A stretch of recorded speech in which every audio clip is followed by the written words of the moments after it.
La mer, cette bête aquatique implacable, défie depuis des siècles toutes les tentatives pour la dompter. De nombreux navires poussés par le vent ont traversé les régions les plus rudes du monde. Certains ont survécu à la bataille livrée avec la mer et beaucoup s'en sont même tirés à bon compte. Voici une histoire, 1834. Un navire appelé le Pilgrim met le cap sur la Californie et Boston. Le voyage contournera l'Amérique du Sud et passera ensuite le Cap Horn au Chili. Richard s'engage comme marin marchand à bord du Pilgrim. C'est son premier voyage en mer. L'équipage lui raconte des histoires sur le passage de Drake au passage du Cap Horn, une route légendaire pour sa dangerosité. D'innombrables navires et marins ont disparu dans ces eaux. Depuis sa découverte en 1526, le Cap Horn est devenu rapidement connu de tous ceux qui l'ont emprunté comme le test ultime des compétences de tout marin et de la force de tout navire. Ceux qui ont survécu au voyage considèrent le Cap Horn comme le cauchemar des mers. Jack, le timonier, un vétéran chevronné, dirige le navire vers cette route extrêmement dangereuse. Jack est à bord du Pilgrim depuis sa première mise en service en 1825. Il est passé par là de nombreuses fois, apprenant à chaque fois une leçon différente des épreuves que lui a fait subir la mer.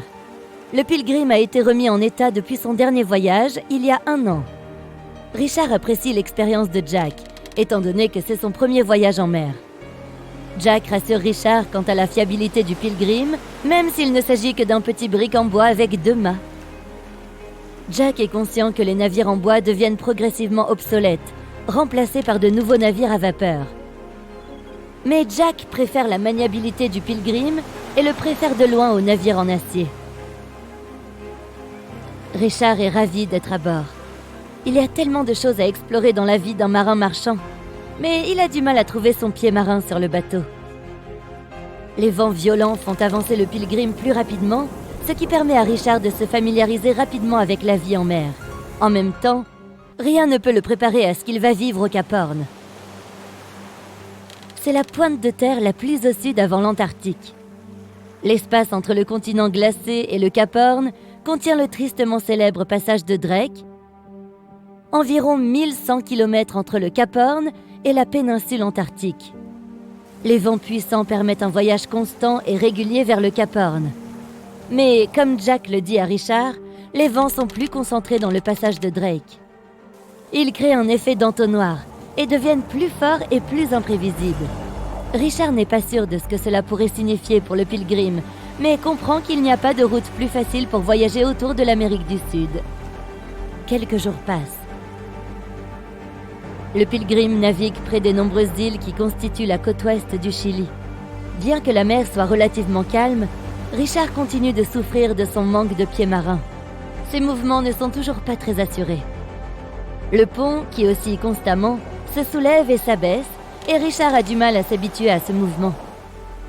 De grosses vagues irrégulières frappent le Pilgrim sous tous les angles. Le navire s'approche rapidement du Cap Horn. Richard regarde vers de grands nuages noirs et orageux au loin. « Bienvenue au Cap Horn », dit Jack en souriant à moitié. Le sourire ironique sur son visage disparaît rapidement. L'homme devient sérieux, sachant ce qui les attend tous. Des vents plus forts commencent à gonfler les voiles, tandis que l'équipage s'efforce à s'accrocher au cordage. Richard tente désespérément de régler les voiles arrière pour s'adapter au changement constant des vents violents du sud. Jack tient fermement la barre, conscient de l'importance de son rôle. Il se méfie de la houle, elle peut se former très rapidement au fur et à mesure qu'ils vont vers le sud. Il est crucial que le Pilgrim ne s'aventure pas trop près du cap quand ils approchent.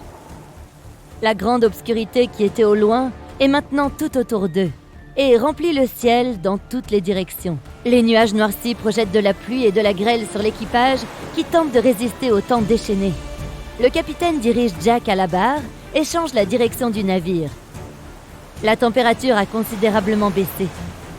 Il essaie de garder l'eau loin de ses yeux et se tourne vers la proue bâbord afin d'offrir à son visage une brève pause de la torture du vent. En regardant au loin, l'homme voit le Horn, seul, entouré de brume. C'est une vision obsédante.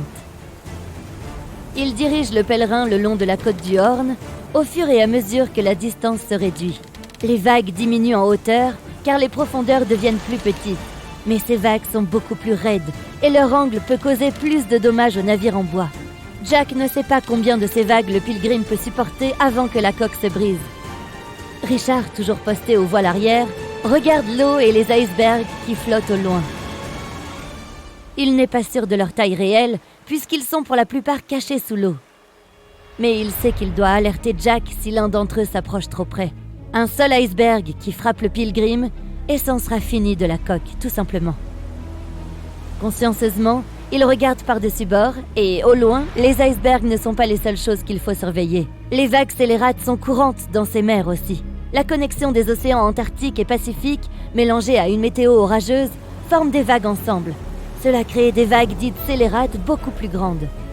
On sait que ce genre de vague peut atteindre 30 mètres de haut. Elles peuvent détruire la plupart des navires sur leur passage. Ce sera sûrement la fin du Pilgrim s'il rencontre une vague scélérate. De forts courants modifient la route du navire, comme si le Horn essayait de l'attirer vers ses bas-fonds rocheux. Lentement, il se rapproche du Cap Horn. Jack lutte contre le courant à la barre. En faisant tourner la barre, il tend son corps autant qu'il le peut. En grognant, il fait passer la gouverne de bâbord à tribord et vice-versa. Le capitaine continue de crier des instructions. Pour un novice, elles sont extrêmement confuses. Mais Jack, un vétéran endurci, continue d'interpréter les directions avec facilité et gouverne pour réajuster leur trajectoire loin du Horn. Le capitaine ordonne à Richard de vérifier la coque sous les ponts. Avec le niveau de battement que le passage du Drake a fourni jusqu'à présent, il a sûrement endommagé le navire d'une manière ou d'une autre. Richard court sur le pont alors qu'un autre marin lui crie quelque chose, mais le bruit de la mer le rend difficile à entendre. Une vague frappe le côté et se déverse sur le pont. Richard parvient à s'accrocher au mât avant d'être pratiquement emporté par-dessus bord. Tout le pont avant semble être sous l'eau. Accroché alors que l'eau ruisselle sur les côtés du navire et en attendant qu'elle se dissipe, Richard regarde le Horn passer lentement. Pourtant, il fait signe au Pilgrim comme s'il réclamait son dû à l'équipage. Les courants continuent de pousser le navire alors que la tempête fait rage, sans que la fin de cette bataille soit en vue. La tempête est de plus en plus grande et féroce. Richard se prépare à descendre et à évaluer les dégâts. Après une lente descente vers les ponts inférieurs, Richard peut enfin regarder la coque depuis les compartiments du vaisseau. Il n'y a aucun dommage d'après ce qu'il peut voir. Mais il est choqué par la profondeur de l'eau à l'intérieur. C'est maintenant à la hauteur de la taille. Des tasses, entre autres choses, flottent dans l'eau. Mais, même à l'intérieur du bateau, le gars ne peut pas échapper aux vagues. Incapable de donner un sens à tout cela, il reste figé et écoute la toute-puissance de Mère Nature à l'extérieur. La mer rugit encore plus fort et les vagues frappent constamment la coque.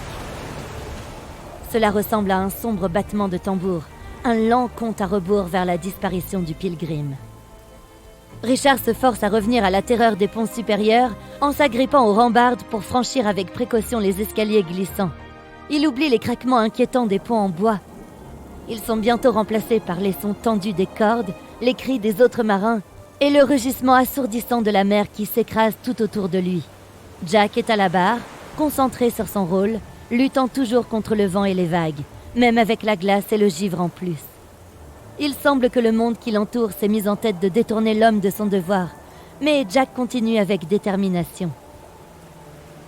Pendant 9 jours, le Pilgrim se bat contre les changements incessants du climat, affrontant toutes sortes d'obstacles. Mais le navire réussit à s'en sortir. Après avoir laissé la tempête derrière lui, l'équipage met le cap sur le nord pour atteindre sa destination finale. La vue du soleil à travers les nuages sombres est le plus grand soulagement que Richard ait jamais ressenti. Malheureusement, Richard a perdu ses rations à un moment donné pendant la tempête. En mer, si tu perds tes rations, c'est ta propre malchance. Heureusement, Jack est assez gentil pour partager certaines des siennes.